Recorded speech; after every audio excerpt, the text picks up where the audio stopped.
the leader of the free world is not immune to chaos. Since the office of the United States Presidency was established in 1789, it has stood as the ultimate symbol of executive power and national leadership.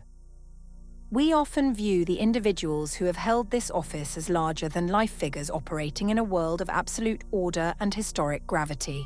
But behind the grand speeches and the marble pillars of the White House lies a much more chaotic reality. The common thread that connects all of the chapters in our story today is the office of the US Presidency itself, a position governed by strict constitutional rules of succession when tragedy strikes yet one that is frequently surrounded by bizarre, tragic, or completely unverified historical myths. From high seas near misses to fatal summer snacks, the line between documented history and folklore is often incredibly thin. Let us pull back the curtain on these strange tales, starting in the sweltering summer of 1850 with a fruit that supposedly changed the course of American political history. Imagine becoming the most powerful person in the country because of a simple bowl of fruit. That is the core of the legend surrounding Millard Fillmore's sudden and unexpected rise to power. In the year 1850, Fillmore was serving as the vice president under Zachary Taylor. He was a man largely relegated to the sidelines of Washington politics, watching as the nation debated the explosive issue of slavery. But everything changed on July 9, 1850, when President Taylor suddenly died in office.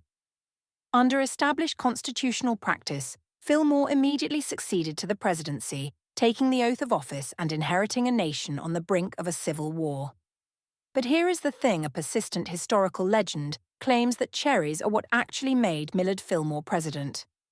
According to the popular story, President Taylor consumed a fatal portion of cherries and milk during a hot Independence Day celebration, which led to his sudden illness and death, thereby clearing the way for Fillmore to take the Oval Office. However, if we look closely at the actual documented historical evidence, this cherry connection is completely unmentioned and unverified.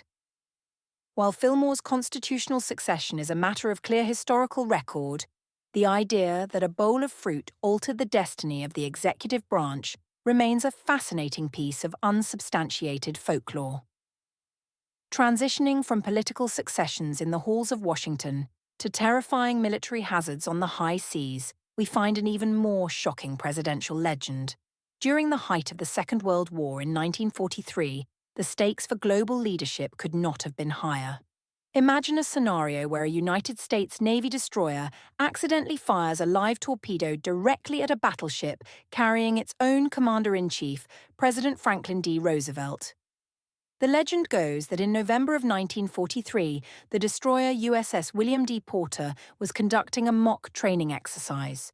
In a moment of sheer panic, a crew member forgot to remove the primer from one of the torpedo tubes, sending a fully armed torpedo rushing through the water, straight toward the battleship USS Iowa, where President Roosevelt was sitting on deck. It sounds like an unbelievable military disaster, a mistake that could have rewritten the history of the 20th century. But here is where it gets weird: this dramatic incident of a US destroyer accidentally torpedoing its own president in 1943 is completely absent from the provided historical records. The official historical texts of the presidency only note that 45 individuals have served as president, focusing on their official terms and political legacies, rather than near-miss naval catastrophes. While naval historians and military enthusiasts love to recount the tale of the destroyer that almost blew up the president, the event remains completely unverified in official presidential records, leaving us with a wild legend that is entirely omitted from the documented history of the office. Moving from naval dangers on the vast oceans to civil traffic violations on the brick-paved streets of Washington, D.C. Our next chapter brings us back to dry land. Can you actually arrest the President of the United States? That is the fascinating question at the heart of a famous legend from 1872 involving President Ulysses S. Grant. Grant was a celebrated Civil War general who had a well-known love for fast horses and high-speed carriage rides. The story claims that a dedicated African-American police officer named William West spotted the president speeding through the streets of Washington, D.C. According to the tale, the officer pulled the president over, gave him a warning, and when Grant repeated the offense the very next day, the officer actually arrested the president, took him to the police station, and made him pay a fine. It is a brilliant story of the law, applying equally to everyone, even the most powerful man in the country. But we must look closer at the actual historical evidence. The incident of a speeding carriage getting President Grant arrested in 1872 is completely undocumented in the official texts. Instead, the historical records of this era focus on foundational presidential history, such as George Washington serving as the first U.S. president and establishing the early norms of the executive branch. The tale of Grant's arrest remains a beloved piece of Washington folklore, but it lacks any verifiable proof in the official archives of American history. Shifting from alleged street arrests back to fatal illnesses inside the executive mansion, we return to the mysterious and tragic death that we touched on earlier. This brings us back to the tragic demise of President Zachary Taylor, who was only the second president to die in office. On July 4, 1850, Taylor attended a sweltering celebration at the Washington Monument. To escape the oppressive summer heat, he supposedly consumed a large quantity of cherries and iced milk. Within days, he was dead.